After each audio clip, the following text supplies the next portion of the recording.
Então, vamos lá, boa noite, pessoal. Estamos aqui hoje mais uma terça-feira com as nossas reuniões de uro-oncologia que retornaram no início do mês.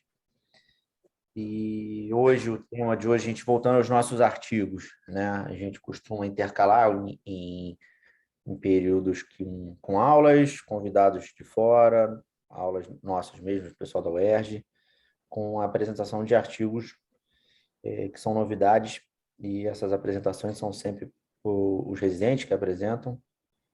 E é bom que estimula mais os residentes a participarem, né? Então, hoje a gente inicia com a doutora Eugênia, que já é R3, que está rodando com a gente no ambulatório de Uronco. E o tema que a gente escolheu, a gente vem falando muito em bexiga, ultimamente, teve a aula do Rafael Coelho, que foi uma aula muito boa. O serviço tem feito bastante distectomia, tem um projeto, né, de aumentar o índice das cirurgias, principalmente do ponto de vista robótico. Então, o artigo que a gente escolheu para hoje, para a Eugênia apresentar, é um artigo que fala exatamente sobre estectomia robótica, comparando a anastomose ureteroentérica da cirurgia aberta com a cirurgia robótica. Foi um trabalho publicado no Journal of Urology, que tem mais ou menos um ano, foi de abril do ano passado, 2021. Um grupo holandês, com muita experiência em cirurgia robótica, que publicou esse trabalho. Então, Eugênia, obrigado aí por aceitar a apresentação desse artigo para a gente, e eu estou te passando a palavra. Ok, boa noite, pessoal. Desculpa aí o atraso. O artigo de hoje é até mega pertinente depois da aula que a gente teve semana passada. E as cirurgias, além que estão acontecendo no hospital enquanto a cistectomia se trata, né? Foi um artigo recente, publicado ano passado, pelo Journal Urology. O artigo se trata de comparar. Na realidade, eles querem encontrar incidência de estenose da anastomose ureteroentérica de pacientes submetidos à cirurgia robótica, todos com anastomose intracorpórea.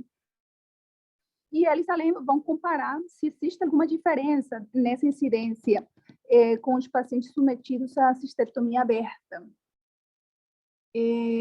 Então, antes de entrar em matéria do artigo, eu trouxe essa imagem aqui para vocês, principalmente para os CR1s que estão chegando, só para relembrar, né? A cistectomia radical, ela é a cirurgia padrão ouro para os pacientes que têm diagnóstico de neoplasia de bexiga invasiva, câncer de bexiga invasivo.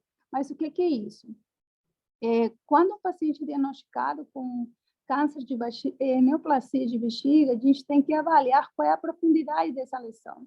Então, podemos encontrar que o paciente pode ter um tumor TA, que corresponde a um tumor papilífero não invasivo, ou pode ser um tumor T1, que vai até a camada subepitelial do tecido, e pode ser um T2, que ele já é identificado como um tumor invasivo, porque ele invade a muscular da bexiga. Esse T2 pode ser T2A ou B, conforme invade a primeira metade da muscular ou a segunda metade da muscular, T2B. E T3 corresponde já ao tumor que tem invasão micro e macroscópica da gordura perivesical. E o T4 é um tumor que ele já é invasivo e que além vai a outros órgãos adjacentes. No caso do homem, pode invadir a próstata, na mulher, útero e vagina, ou o osso, que seria o caso de um T4B. Então, a cistectomia radical, ela não é só uma cirurgia para câncer de bexiga, ela também é uma cirurgia que é usada em pacientes com tumores pélvicos, localmente avançados, por exemplo, tumor de reto, que invade outros órgãos, e aqueles pacientes que têm bexiga neurogênica, ou que têm alteração vesical secundária à radiação pélvica, pode ser também um tratamento cirúrgico para eles. A técnica de cistectomia radical, ela pode ser uma técnica aberta, que é a convencional, videolaparoscópica, ou robótica.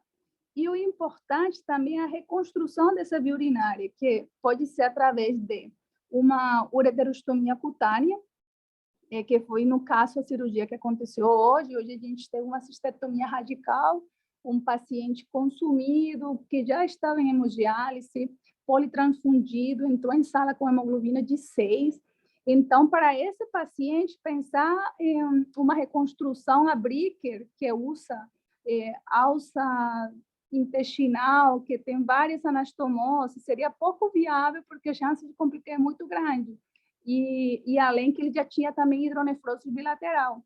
Nele foi optado por realizar uma cistectomia aberta com ureterostomia cutânea. E a via, que pode ser também robótica ou biolaparoscópica, né? As taxas de complicação, elas variam muito de serviço a serviço. Pode ser de 1,3% até 16%. De que depende essa taxa? Depende do desenho do estudo, da técnica cirúrgica usada, da experiência do cirurgião. E agora, qual é que é isso quando a gente fala de estenose? Já falando de estenose da anastomose ureteroentérica. Entre os mecanismos, não tem um mecanismo específico que defina esse paciente estenosou por isso, mas você sabe que a isquemia do ureter é um fator importante e a formação do tecido cicatricial após essa isquemia, provavelmente o componente principal de estenose. E também lembrar que a estenose da anastomose é a principal causa da insuficiência renal e necessidade de reoperação em pacientes submetidos à cistectomia radical. Bom, o objetivo do estudo foi relatar incidências de estenose da anastomose ureteroentérica em pacientes submetidos à cistectomia com derivação intracorpórea via robótica. Como foi realizado o estudo? Esse estudo foi um estudo retrospectivo. Eles tomaram todos os pacientes submetidos à cistectomia aberta e via robótica desde 2012 até 2017. E o mecanismo para escolher qual paciente ia ser aberto, qual paciente ia ser robótico, qual paciente ia ser submetido a neobexiga, ou qual paciente ia ser submetido a conduto ileal, foi uma discussão entre a equipe e o paciente. Então, não tem um parâmetro nessa parte. E agora, as contraindicações a essa cirurgia, a neobexiga ortotópica foram paciente não ter condição ou não querer se autocateterizar, insuficiência renal, hepática e presença de câncer urotelial e uretral. Então, o que eles fizeram foi pegar a base de dados de todos os pacientes operados desde 2012 até 2017 e que essa base de dados estava sendo alimentada prospectivamente. Então, todos os dados estavam atualizados ao momento de fazer o estudo. E a anastomose, como foi feita a anastomose? Todos os pacientes submetidos à cirurgia robótica fizeram anastomose pela técnica de Bricker, pontos separados ou contínuos, usando duplo J na anastomose. Tinha duas equipes, uma equipe cirúrgica que fez a cirurgia robótica e 8 cirurgiões que compunham 5 equipes que faziam a cirurgia aberta. O acompanhamento era feito ambulatorialmente e se fazia uma busca ativa, paciente com sintoma ou anormalidade, na realidade passiva, porque a imagem não era feita de cara. O paciente tinha ou ter algum sintoma ou o paciente deveria apresentar alguma anormalidade laboratorial para eles no ambulatório solicitar a imagem, no caso ultrassom, tomografia, e dessa forma diagnosticar a estenose. Bom, os resultados. E aqui deu ruim. Não aparece a imagem. Bom, o acompanhamento promédio foi de 50 meses. Deixa eu ver se eu consigo ver aqui o que está faltando. Ok. O acompanhamento promédio foi de 50 meses. aí não está aparecendo a imagem, mas eu posso conversar com vocês. O número total de pacientes foram 291 pacientes, todos submetidos a cistectomia radical, e desses foram excluídos 12 pacientes. 10 porque fizeram cirurgia laparoscópica e 2 porque foram submetidos a anastomose extracorpórea. Então, em total, temos bonito. Esse é útil, ele é prático, mas não é bonito. Temos 279 pacientes, sendo que deles 192 foi submetidos à cistectomia aberta e 87 submetidos à cistectomia robótica. Isso quer dizer que 68% de todos os pacientes, mais da metade, fizeram cirurgia aberta e 31% cirurgia robótica.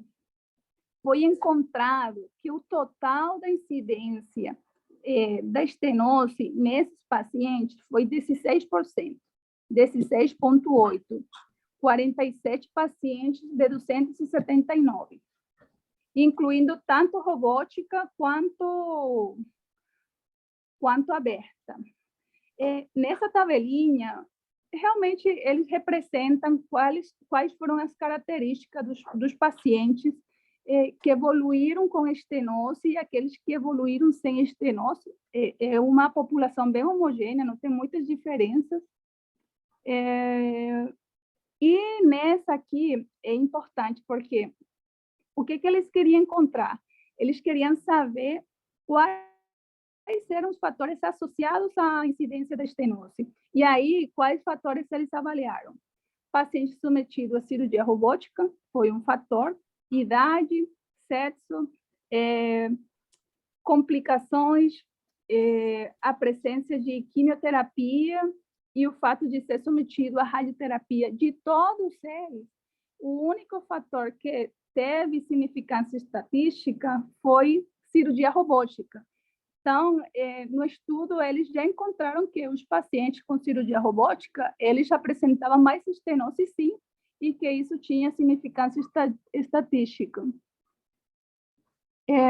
Bom, o que mais eles encontraram nesses resultados? Eles viram que nos primeiros 3 meses, os pacientes se encontravam livres de estenose e que só depois dos 3 meses eles começavam a apresentar esse tipo de complicação, sendo que alguns, a complicação da estenose, da anastomose, se apresentou até 12 meses depois da cirurgia. E aí, a incidência pelos grupos foi 25% nos pacientes submetidos à cirurgia robótica versus 13% dos pacientes submetidos à cirurgia aberta. Isso ao longo do acompanhamento de 50 meses, né? Pena que eu não consigo sinalizar aqui com o mouse, mas aí na gráfica dá para ver direitinho que a partir do mês 3 tem um aumento do pico da incidência da estenose nos pacientes da cirurgia robótica, que é a linha verde. Bom, as taxas de complicação não tiveram muitas diferenças entre os dois grupos e não foi uma diferença significativa, além da estenose. E eles encontraram que esses pacientes com estenose, ele tinha mais infecção urinária, mas não foi possível saber se a infecção era uma consequência da estenose ou se a infecção era a causa da estenose. Então, isso não ficou claro no estudo. Isso. Nessa gráfica é importante porque nesse hospital a cirurgia robótica chegou em 2012. Olha como é que eles estão na frente da gente. No hospital chegou em 2019. E em 2012, eles começaram a curvar a cirurgia robótica. Olha como o bloco azul corresponde aos pacientes que evoluíram com estenose da anastomose. Olha como foi um aumento importante no primeiro ano depois do início da cirurgia robótica, mais do dobro dos outros anos, que foi em 2013. Então, eles alegam que isso poderia estar associado a uma curva de aprendizado maior da cirurgia robótica. Embora materiais e métodos, eles falam que a equipe de cirurgiões que fez a cirurgia era experiente em cirurgia laparoscópica e cirurgia robótica. Bom, no total,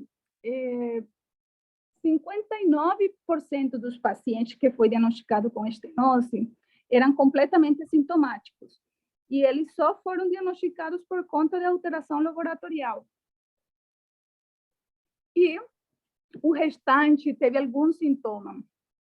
17% foram diagnosticados com sinais de disfunção renal em exames laboratoriais de rotina e 82% foi submetido a ultrassonografia que evidenciou hidronefrose. A estenose foi maior do lado esquerdo, com 48% dos pacientes, e do lado direito, 21%. Na técnica, eles descrevem, é o Bricker, né? Então, o ureter esquerdo, eles faziam a alça, o Bricker à direita. Então, o ureter esquerdo, ele tem um trajeto maior a percorrer até chegar à alça.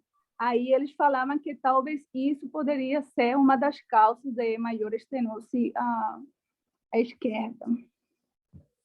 Bom, enquanto a discussão, tem várias coisinhas como o tipo de notificação. Talvez essa porcentagem de taxa de complicação de 16,8% é alta em comparação encontrada na literatura, mas eles alegam que nos outros estudos, a maioria de vezes essa notificação é feita pelas unidades renais, então isso leva a uma subnotificação. No caso, naquele hospital, era feita pela equipe de urologia mesmo, que ficava acompanhando. Então, isso faz com que a búsqueda seja maior. O acompanhamento, na maioria dos lugares, é até 25 meses. No caso, no hospital, foi de 50 meses. E também se deve que a maioria dos pacientes não apresenta sintomas. 75% dos pacientes são assintomáticos. Então, se o cirurgião, o urologista que está acompanhando, ele não fica atento a que esse paciente está apresentando uma alteração no laboratório por uma provável estenose ou alguma alteração da cirurgia, não tem como diagnosticar, porque a maioria não vai apresentar sintomas. E outra das diferenças corresponde à técnica cirúrgica utilizada. Se é aberto, assistida por robô, se é extracorpórea, intracorpórea, a técnica que usa, Bricker ou Wallace, e a sutura, embora não tenha, digamos, estudos, eles não mencionam se existe uma diferença mesmo entre essas características. Bom, enquanto... Será que a extracorpórea tem uma diferença estatística enquanto a intracorpórea? Eles mencionam um único estudo, que foi esse aqui, onde foi encontrado que a cirurgia extracorpórea tinha menos estenose, 8,5%, versus a cirurgia intracorpórea, que foi 12,6%. Então, mas que isso aí não tinha, no final, não tinha significância estatística. Então, que melhores estudos devem ser realizados para o acompanhamento desses pacientes e para ver se realmente fazer uma reconstrução intracorpórea beneficia mais o paciente. Embora, na última aula que a gente deu com o Dr. Coelho, né, ele falou que ele não tinha mais complicação. Então, mas isso aí são os dados dele. Isso aí não bate muito com o que é publicado na maioria dos estudos. Esse, no caso, na experiência dele. Outra discussão. Desculpa. Essa aqui é a discussão entre extracorpórea e intracorpórea. Vamos lá. Agora, de outras alterações, enquanto à presença de fístula urinária, se a fístula urinária estaria associada, mas a fístula urinária também pode ser uma consequência de, enquanto a infecção urinária foi o que eu falei. A gente não sabe se a infecção urinária ela se vê envolvida na causa ou se ela é uma consequência de. E deixa eu ver que esse aqui eu pulei. Tá. Eu falei errado aqui nesse slide. Esse estudo aqui foi comparando a cistectomia robótica com cistectomia aberta, que seria muito similar ao estudo que a gente está discutindo hoje. E eles encontraram que a cistectomia aberta, que é essa porcentagem aqui, a cistectomia aberta tinha menor número de estenose, com 8,5%, em comparação à cirurgia robótica, com 12,6%. Ok? E, enquanto ao mecanismo da isquemia, eles falam que, eles mencionam, né, o estudo que foi publicado em 2019 sobre indocianina, o uso de indocianina no intraoperatório. O que é feito? Uma ampola de indocianina é diluída em 10 ml, que essa aqui é uma substância fluorescente, é injetado na veia do paciente e até 30 segundos depois a gente consegue ver, como você vê na gráfica, essa coloração verde, que fala para a gente a área que está bem ou mal vascularizada. E realmente esse estudo teve resultados surpreendentes. Por quê? Eles pegaram e dividiram dois grupos. Pacientes submetidos à injeção do corante e pacientes não submetidos à injeção do corante. Aqueles pacientes que eram submetidos à injeção do corante era visto no intraoperatório, através da cirurgia robótica também, qual área do ureter estava mal vascularizada e permitia fazer uma acepção daquela área isquêmica ou futuramente isquêmica do ureter e fazer uma anastomose com segurança. E naqueles pacientes que não era usado o corante, era feito o que a gente faz em nossa rotina. Olhava para o ureter, avaliava o aspecto dele e, conforme a necessidade, retirava uma área maior para deixar, digamos, que aquela área do ureter com melhor aspecto, né, de melhor vascularização. O que foi encontrado? Aqueles pacientes que eram submetidos à indocianina tiveram 0% de estenose, comparado a 10% de estenose naqueles que não tinham feito. Então, realmente, por esse artigo, é recomendado fazer isso no intraoperatório. Eu não vi fazer nunca lá no hospital, eu não sei, depois o professor Fernando fala para a gente qual a experiência, se realmente é feito na rotina, mas eu achei bem interessante esse resultado, né?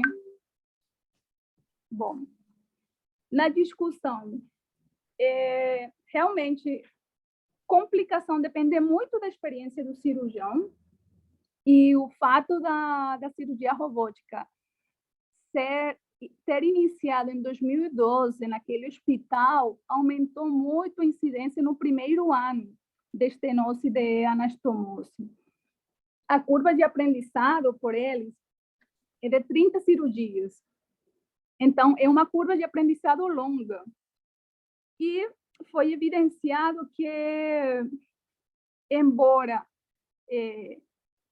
a curva de aprendizado tenha sido atingida, esse aumento na estenose dos pacientes submetidos à anastomose intracorpórea via robótica se mantinha. Então, assim, a estenose nos pacientes submetidos à via robótica foi maior que naqueles pacientes submetidos à cirurgia aberta.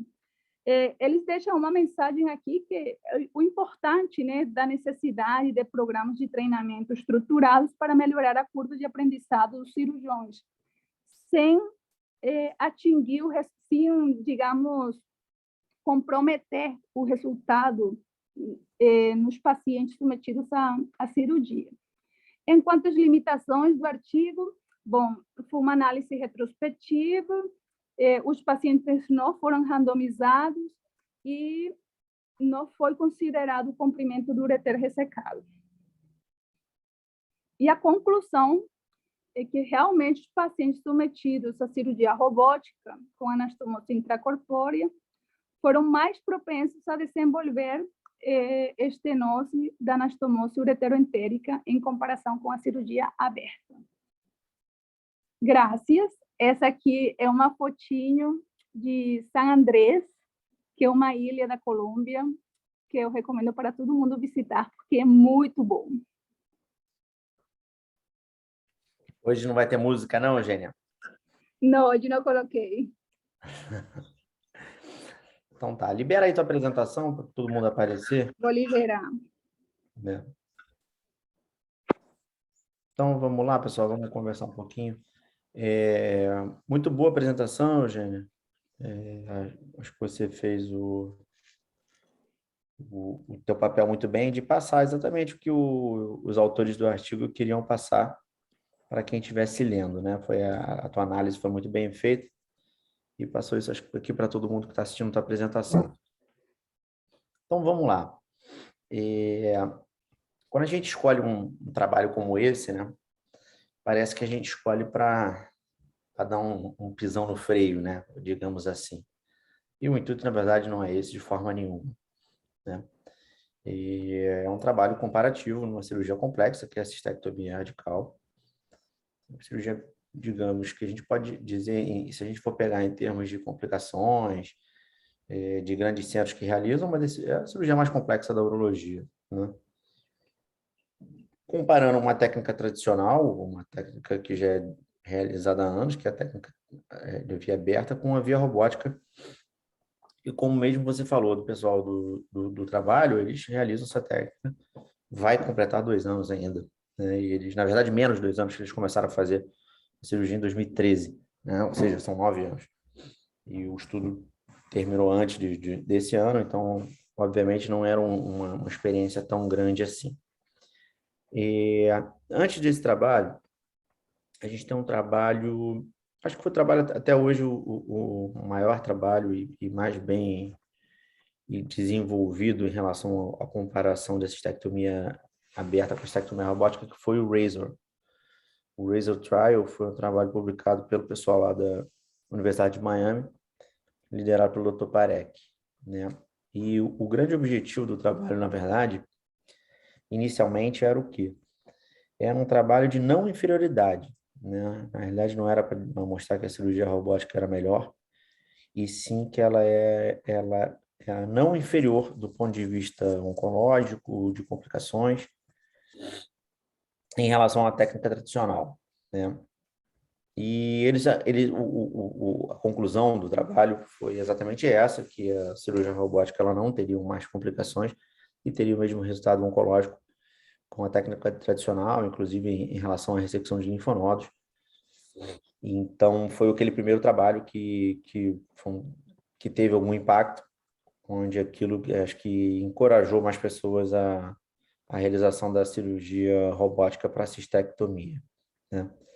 Na semana retrasada, né, quando a gente teve aula com o Rafael, ele citou um trabalho que ainda não foi publicado, também um comparativo, um estudo europeu, comparando a cirurgia aberta com a cirurgia robótica, onde os resultados mostravam mais ou menos o mesmo parâmetro, com um custo maior para a cirurgia robótica. A grande questão é o seguinte, né? O que fica para a gente? Esse trabalho, como os próprios autores descreveram, as principais estenoses foram identificadas nos primeiros casos. Né? Se você for ver o índice, é muito maior, né? Ele falou 47%, se eu não me engano, ou 41% nos primeiros casos, depois nos últimos casos caiu para 20%. Né? E é um fato que a curva de aprendizado está relacionada com isso. A cirurgia aberta já é realizada há muitos anos, a cirurgia robótica é uma cirurgia mais recente. E é óbvio que depende da expertise do cirurgião, né? esse trabalho foi um trabalho retrospectivo, tem alguns vieses. Não acredito que o trabalho vá desencorajar ninguém a fazer cirurgia robótica. Acho que, muito pelo contrário, isso é um caminho sem volta. E a cirurgia robótica, comprovadamente, ela tem um menor sangramento, o paciente se recupera mais rápido, tem um menor tempo de internação. E isso a gente vê na nossa prática, né? Nós somos privilegiados de ter um robô dentro do nosso serviço e realizando cirurgias de grande porte, cirurgias de alta complexidade com robô. E estamos no início do programa, né? O programa é liderado pelo Fabrício. E mesmo estando no início, a gente já vê resultados animadores. Então, eu não acredito que... Assim, o trabalho é um fato, né? Não tem como a gente ir contra o trabalho e falar que o trabalho deles estão errados, não. Eles mostraram os dados dele. Só que são os dados de um serviço, é um N razoável, mas isso não deve desencorajar ninguém. Outros trabalhos da literatura não mostram isso. Assim, aquele outro trabalho que mostrou, você vê que mostrou um P muito pouco significativo, que foi o trabalho que você mostrou aqui comparando outro trabalho comparando a estenose de anastomose entre a cirurgia aberta e a robótica. E outra coisa que você falou foi da endocianina. Eu não tenho experiência nenhuma, eu não sei se tem no Brasil, para te falar a verdade. Eu já assisti algumas aulas internacionais falando sobre a substância. Realmente, quando você assiste os vídeos, é muito bacana, né? Eles injetam a substância, fica tudo verde, e a área de isquemia, ela não cora, então eles vão lá, ressecam até ficar tudo verde e fazem anastomose, né? No trabalho que você citou, da BJU, eles mostraram 0 índice de, de estenose, né? De anastomose. Então, obviamente que é algo aí que... A gente vê que a tecnologia não para de avançar, então quando vem novas tecnologias, inicialmente o resultado não é tão satisfatório quanto que as pessoas vão criando experiência, criando ajustes, até se tornar a técnica mais satisfatória possível, né?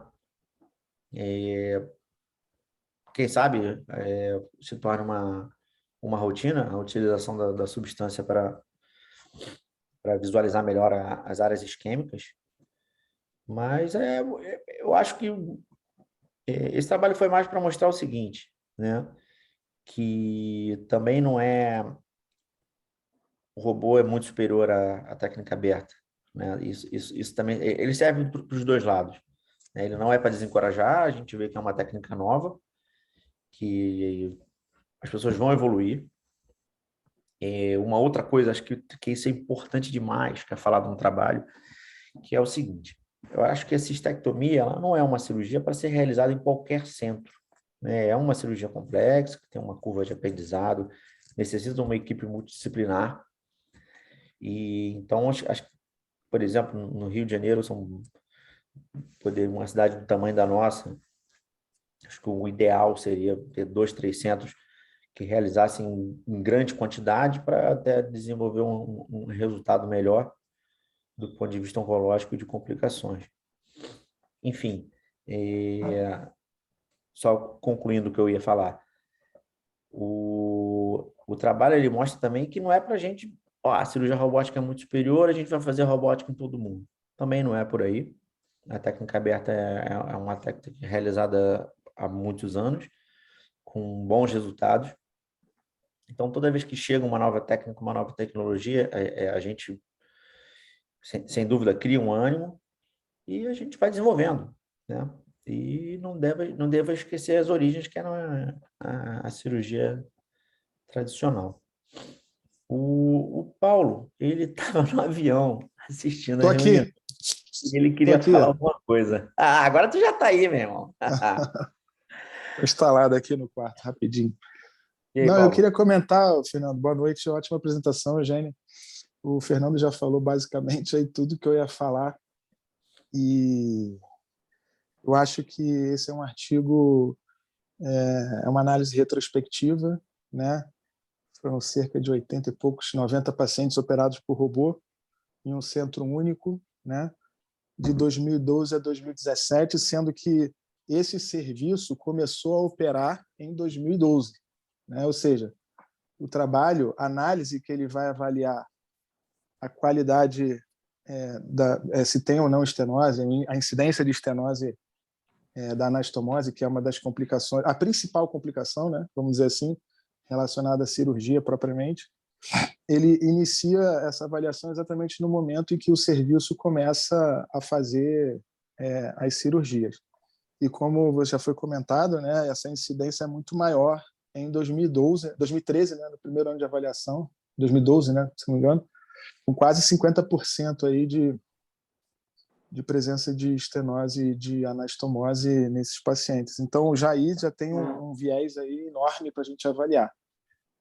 Esse é um estudo que também avalia um aspecto, não sei se eu caí aqui, avalia apenas um dos aspectos quando você vai comparar a cirurgia robótica versus cirurgia aberta, né? Existem inúmeros outros aspectos. Certamente esse é um dos aspectos muito relevantes, né? Que é o índice de estenose, de anastomose ureterointestinal, né? E, enfim, existem outros aspectos aí, né? Pós-operatório, dor, enfim, uso de opioides, tempo de estadia, uma série de outras questões associadas. Enfim, então é uma conclusão inicial baseada nesse estudo, mas tem outros estudos também. Acho que era basicamente isso, né? Já foi comentado. Se você excluir o primeiro ano desse estudo, né? Basicamente, eu não sei, teria que fazer a conta aí. Tem um ano lá que tem 35%, mas em outros anos é mais ou menos igual da literatura. Então, uma coisa que eu senti, eu não sei se eu não vi no artigo, como eles caracterizavam a estenose, né? Até porque tinha algumas que eram assintomáticas, e como é que você caracteriza isso, né? Quanto mais você pesquisa, mais você acha também. Então, em que aspecto isso você consegue dizer que é uma estenose e a repercussão disso aí? Eles falaram que naqueles 75% era sintomático, né? Então, ele tinha repercussão no laboratório. Tipo, aqueles pacientes com alteração de ureia e creatinina, aí já tinha indicação de, no mínimo, um ultrassom, aí o ultrassom via hidronefrose, aí eles faziam a tomografia. É um pouco subjetivo, é objetivo, mas nem tanto, vamos dizer assim. Não é um sim ou não, né? Não é um valor absoluto de um exame de sangue, por exemplo. Mas é mais um artigo, é ótimo, foi bem apresentado, e a gente não precisa tirar nenhuma conclusão precipitada, eu acho que é mais uma ferramenta, e eu acho que no final disso tudo, né, uma das conclusões que sempre é falado no final dessas apresentações, quando você tem uma técnica cirúrgica envolvida, no caso a robótica, depende do cirurgião, basicamente é isso. Se você tem bons resultados na aberta e você está iniciando na robótica, você nunca vai ter o mesmo resultado, né?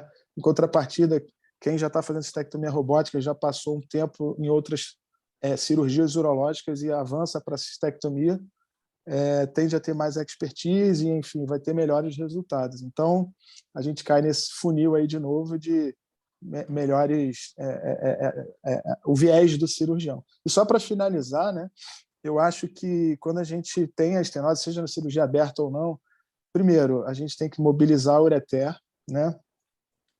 A gente tem que evitar deixar o ureter muito fino, né? Isso todo mundo já sabe. E a anastomose a gente tem que avaliar, na cirurgia aberta e na robótica, a gente pode cortar o final do ureter e ver se está sangrando. Não é uma endocianina, mas esse é um critério bom. E fazer o ponto delicadamente, né? Às vezes, na anastomose, o ureter é muito fino, principalmente quando ele não está dilatado, e aí você pega se você pegar muito forte, você pega quase do outro lado. Isso aí só operando que a gente vê essa dificuldade. E eu acho que também é um dos outros fatores. Eu acho que era basicamente isso. Eu também senti falta da música, Eugênia. Só mais uma coisa. Eles falaram que a curva de aprendizado era de 30 cirurgias. Então, assim, é muito paciente. No Pedro Ernesto, ainda não tem nem a metade dessas cirurgias robóticas. Então, imagino que ainda falta pela frente. E olha que já tem 3 anos de cirurgia robótica no hospital, que nos últimos dados que o professor Fabrício deu no grupo, eram 15 pacientes. 15 pacientes que 16 tinham sido agora, né? submetidos 16. a cistec radical, mais anastomose intracorpórea.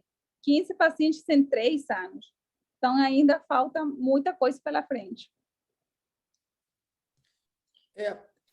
Isso que você está falando, Eugênia, em relação aos dados, a gente tem um pouquinho de viés, que a gente tem muitos pacientes com doença muito avançada, doentes complicados, com status ruim, né?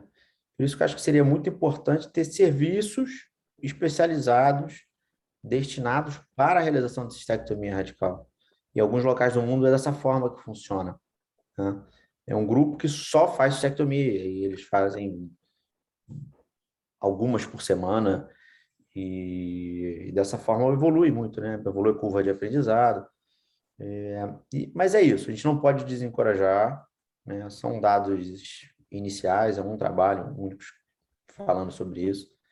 A gente tem outros trabalhos mostrando resultados melhores. E, então, a gente manter e continuar trabalhando para identificar os melhores resultados. Hoje atrasou um pouquinho o início, mas já são 9 horas. Alguém quer fazer algum comentário, fazer alguma pergunta, alguma dúvida sobre o artigo ou sobre um assunto relacionado? Professor Litig, ele sempre gosta de falar alguma coisa. Guilherme?